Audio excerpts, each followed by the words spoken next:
Hello everyone. Today I will show you how to fix Asana not working on Google Chrome. Many users face loading issues, blank screens, or buttons not responding. And this usually happens because of cache, extensions, or outdated browser settings. First, refresh the Asana page. Press Ctrl plus R and wait for it to fully reload.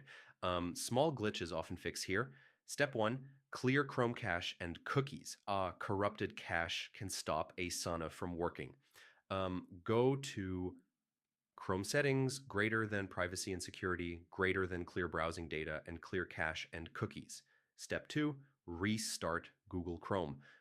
Closing and reopening Chrome helps apply changes. Don't skip this step.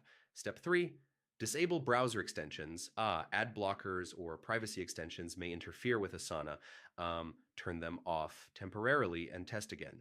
Step 4, try incognito mode. This runs Chrome without extensions or saved cache.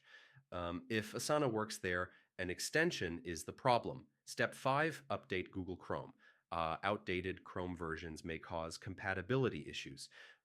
Go to settings greater than about Chrome and update. Step 6, check your internet connection. Unstable Wi-Fi can prevent Asana from loading properly. Switch to a stable network if possible. Finally, log out and log back into Asana or contact Asana support if the issue continues. Provide your Chrome version and error details. Support can help with account or system level issues. So yeah, fixing Asana on Chrome is about refreshing the page, clearing cache, restarting Chrome, disabling extensions, using incognito, updating Chrome, checking internet, and contacting support. Follow these steps and Asana should work normally again. Thanks for watching. Do like, subscribe, and comment below if this helped. See you in the next one.